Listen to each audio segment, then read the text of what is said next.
31 अगस्त 2021। बाबा के महावाक्य। मीठे बच्चे, विशाल बुद्धि बन, बड़ों बड़ों की ओपिनियन ले, अनेक आत्माओं का कल्याण करो। उनसे हॉल आदि लेकर खूब प्रदर्शनियां लगाओ। प्रश्न: अभी तुम्हें कौन सी स्मृति आई है जिसका सिमरण करो तो कभी दुखी नहीं होंगे? उत्तर: अभी स्मृति आई कि हम पूज्य राव थे, फिर रंक बने। अब फिर से बाबा हमें राव माना राजा बना रहे हैं। बाबा अभी हमें सारे विश्व का समाचार सुनाते हैं। हम वर्ल्ड की हिस्ट्री, ज्योग्राफी को जान गए हैं। इन्हीं स्मृतियों का सिमरण करते रहो तो कभी अपने को दुखी नहीं समझेंगे, सदा खुश रहेंगे। गीत। नयनहीन को राह दिखाओ प्रभु। ओम शांति। मीठे मीठे सिकिलधे रूहानी बच्चों ने गीत सुना। बच्चे समझते हैं कि बाप को मिलना व बाप से वर्षा लेना बहुत सहज है। गाया भी जाता है, बाप से 1 सेकंड में जीवन मुक्ति का वर्षा मिलता है। जीवन मुक्ति माना सुख, शांति, संपत्ति आदि का वर्षा। अब जीवन मुक्ति और जीवन बंध 2 अक्षर हैं। बच्चे जानते हैं इस समय भक्ति मार्ग और रावण राज्य के कारण सब जीवन बंध में हैं। बाप आकर बंधन से मुक्त करते हैं, वर्षा देते हैं। जैसे बच्चा जन्मा और माँ बाप, मित्र, संबंधी आदि समझ जाते हैं, वारिस पैदा हुआ। जैसे यह समझना सहज है, वैसे वह भी सहज है। बच्चे कहते हैं, बाबा कल्प पहले मिसल आप हमको आकर मिले हो।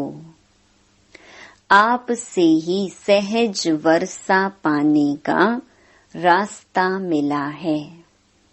यह तो हर एक जानते हैं, नई सृष्टि का रचयिता भगवान ही हैं। वह हमको भटकने से बचाते हैं।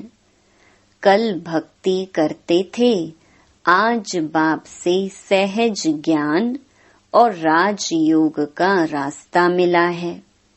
बच्चे अपना अनुभव सुनाते हैं कि हमने बी के द्वारा सुना कि 2 बाप हैं।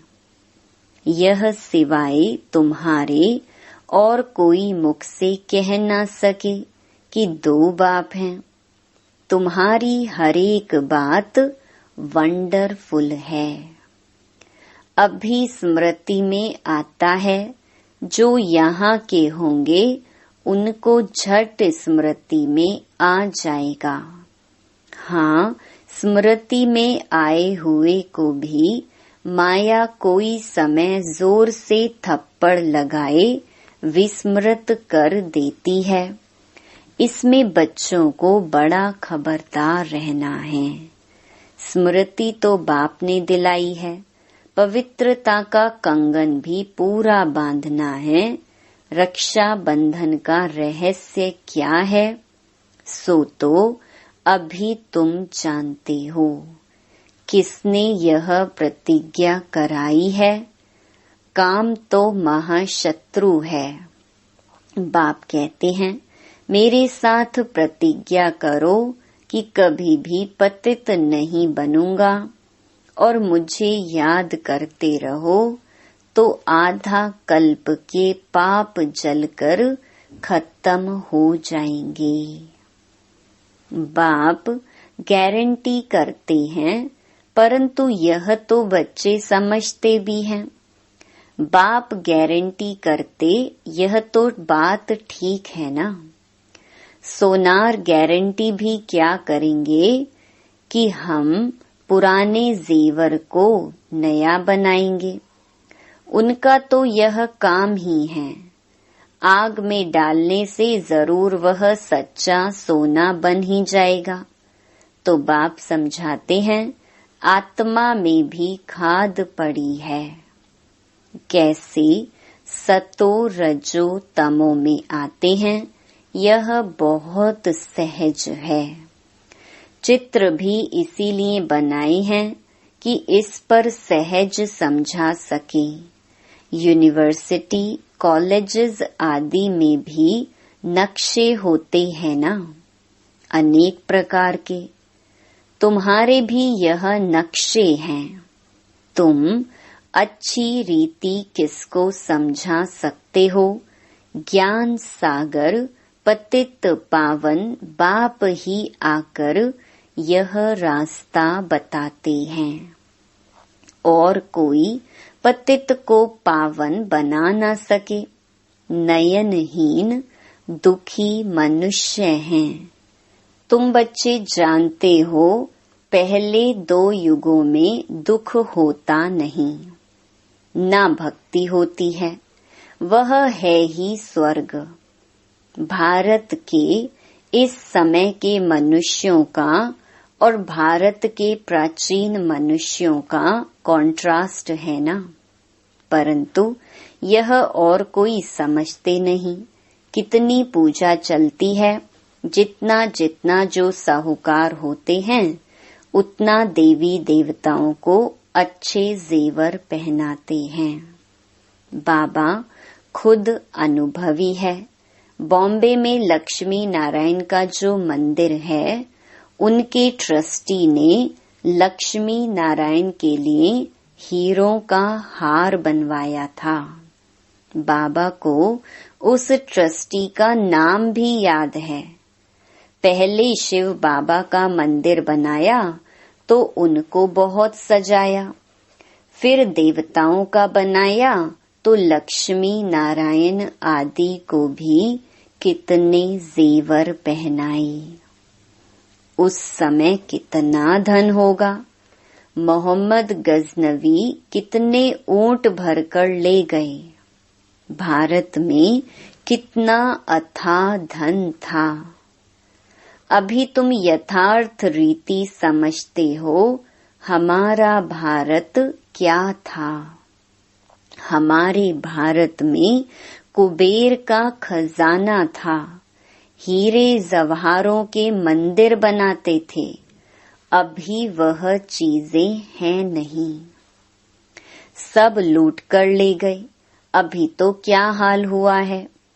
तुम ही पूज्य राव थे, फिर तुम ही 84 जन्म ले पूरे रंक बने हो। ऐसी ऐसी बातें घड़ी घड़ी सिमरन करनी चाहिए। तो फिर कभी भी तुम अपने को दुखी नहीं समझेंगे। दिल में सिमरन करते रहेंगे, हम बाबा से क्या ले रहे हैं। बाप आकर हमको सारे विश्व का समाचार सुनाते हैं। यह वर्ल्ड की हिस्ट्री, ज्योग्राफी कोई भी जानते नहीं। तुम जानते हो, पहले एक धर्म, एक राज्य, एक ही मत, एक भाषा थी। सभी सुखी थे। पीछे यह आपस में लड़ने झगड़ने लगे और भारत टुकड़ा टुकड़ा होने लगा। पहले ऐसे नहीं था। वहाँ कोई भी किस्म का दुख नहीं था। बीमारी का नाम निशान नहीं था। उसका नाम ही है स्वर्ग। तुमको अपनी स्मृति आई है। बरोबर कल्प कल्प हमको विस्मृति होती है, फिर स्मृति में आता है। पहली एकज भूल हुई है जो रचता और रचना को भूल गई। अभी तुम आदि मध्य अंत को जानते हो। सतयुग में भी यह नॉलेज नहीं होगी तो फिर परंपरा कैसे चल सकती। उस समय मुख्य तो राजे लोग ही होते हैं, ऋषि मुनि थोड़े ही होते हैं। वे द्वापर से आते हैं। ऋषि मुनि आदि को खान पान भी राजाओं से ही मिलता है। राजाएं संभाल करते हैं क्योंकि फिर भी संन्यास करते हैं ना। प्राचीन भारत का प्राचीन राजयोग गाया जाता है, प्राचीन ऋषि मुनि नहीं कहेंगे। वह तो द्वापर में ही आते हैं। वह राजाओं के आधार पर चलते हैं। कहते हैं हम रचता और रचना को नहीं जानते। बाप कहते हैं यह खुद राजाएं भी नहीं जानते। इस दुनिया में कोई भी इस नॉलेज को नहीं जानते। अभी तुम बच्चे समझदार बने हो। लक्ष्मी नारायण के मंदिर जो बनाते हैं उनको तुम लिख सकते हो।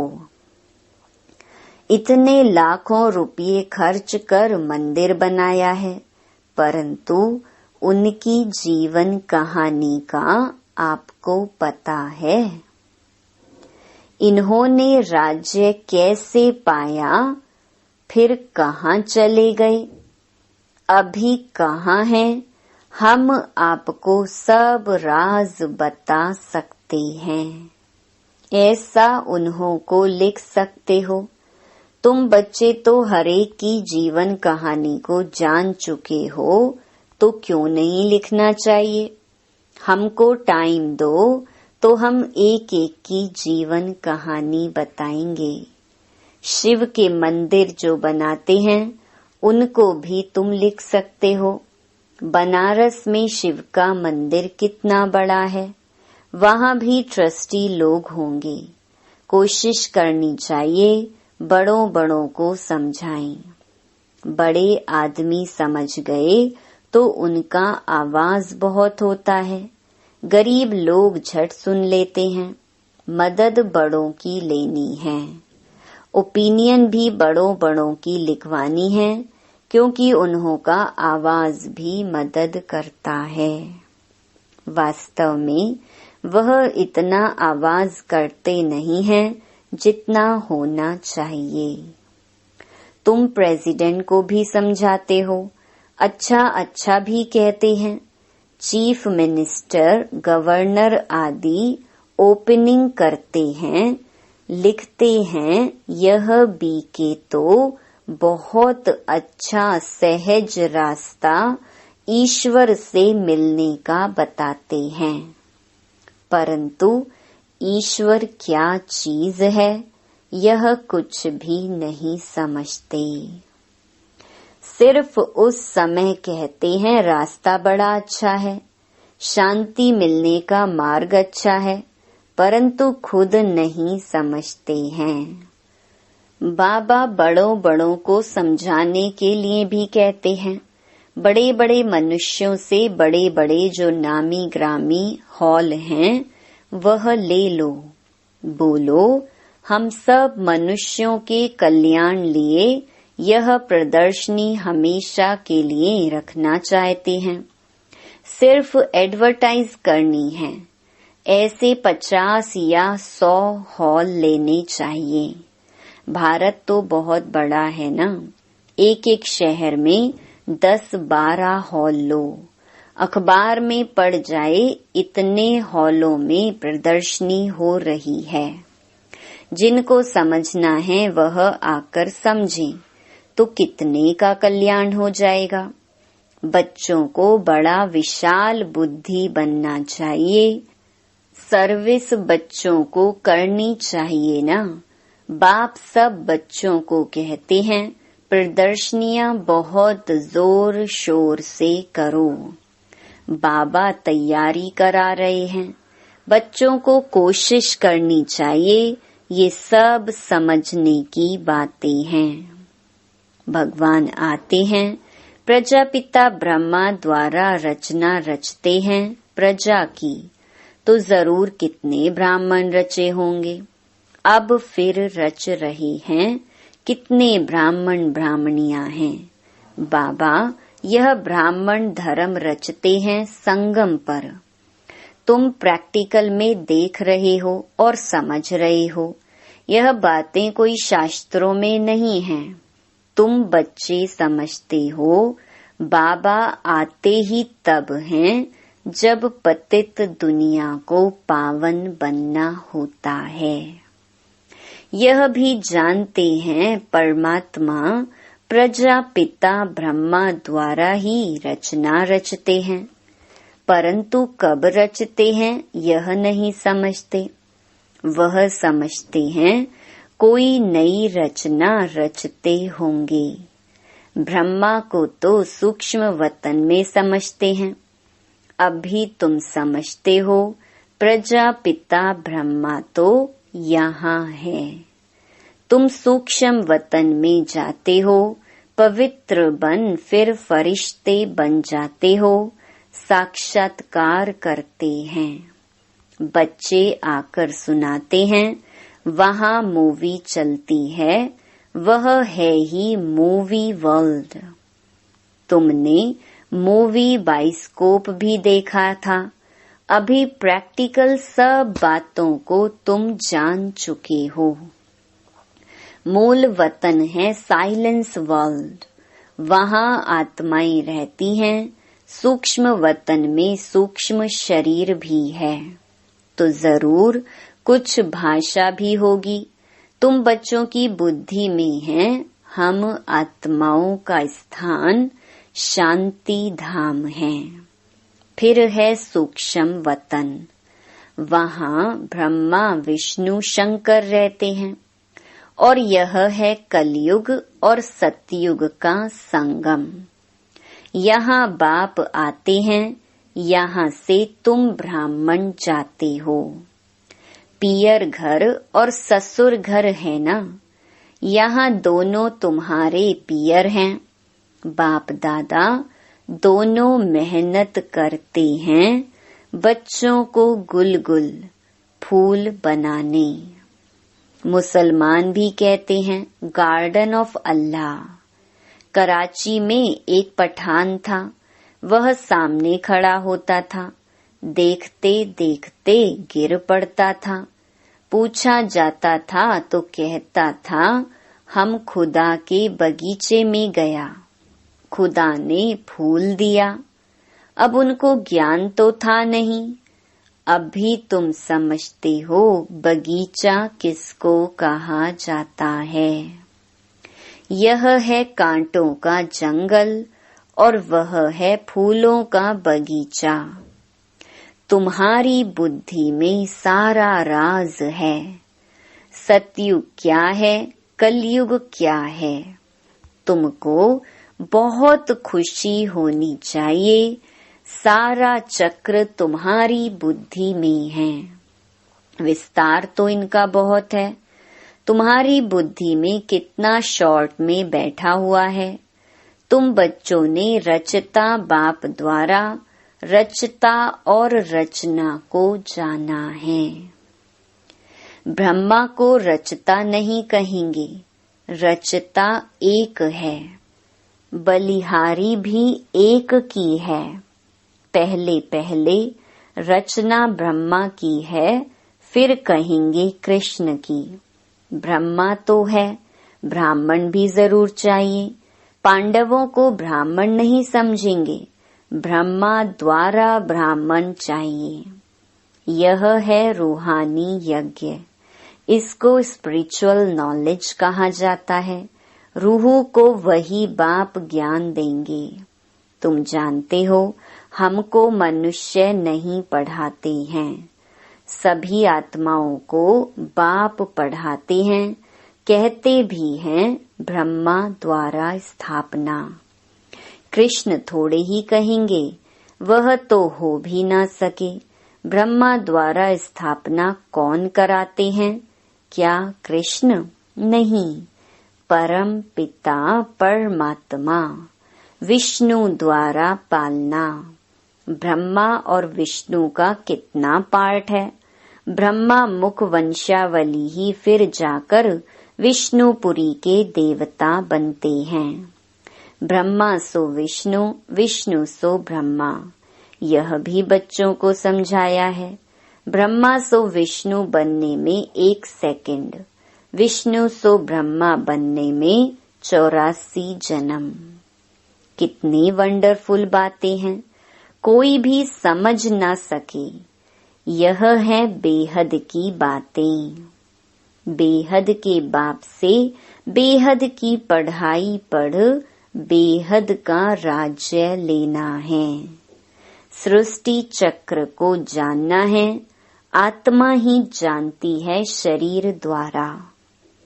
ऐसे नहीं कि शरीर नॉलेज लेता है आत्मा द्वारा। नहीं, आत्मा नॉलेज लेती है। तुमको कितनी खुशी है, यह आंतरिक गुप्त खुशी होनी चाहिए। पढ़ाई के संस्कार आत्मा में हैं। दुख भी आत्मा को होता है।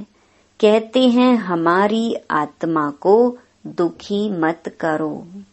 बच्चों को अब कितनी रोशनी मिल रही है। तुमको खुशी रहती है। सागर से रिफ्रेश हो, बादलों को मिलकर वर्षा बरसानी है। आपस में मिलकर प्रदर्शनी आदि तैयार करने में मदद करो। शौक होना चाहिए, सर्विस सर्विस और सर्विस। अच्छा, मीठे मीठे सिकीलधे बच्चों प्रति माता पिता बाप दादा का याद प्यार और गुड मॉर्निंग। रूहानी बाप की रूहानी बच्चों को नमस्ते। धारणा के लिए मुख्य सार। पहला, बाप द्वारा मिली हुई नॉलेज का सिमरन कर अपार खुशी में रहना है। विशाल बुद्धि बन जोर शोर से सर्विस करनी है। दूसरा, बाप द्वारा जो स्मृति मिली है उसे विस्मृति में नहीं लाना है। पवित्र रहने की जो बाप से प्रतिज्ञा की है उसे पूरा निभाना है। वरदान, अपने भाग्य और भाग्य विधाता के गुण गाने वाले सदा प्रसन्न चित्त भव। सभी ब्राह्मण बच्चों को जन्म से ही ताज, तख्त, तिलक जन्म सिद्ध अधिकार के रूप में प्राप्त होता है। तो इस भाग्य के चमकते हुए सितारे को देखते हुए अपने भाग्य और भाग्य विधाता के गुण गाते रहो तो गुण संपन्न बन जाएंगे। अपनी कमजोरियों के गुण नहीं गाओ, भाग्य के गुण गाते रहो। प्रश्नों से पार रहो, तब सदा प्रसन्न चित्त रहने का वरदान प्राप्त होगा। फिर दूसरों को भी सहज ही प्रसन्न कर सकेंगे। स्लोगन, एक नामी और इकोनॉमी से चलना ही ब्राह्मण जीवन में सफलता का आधार है। ओम शांति।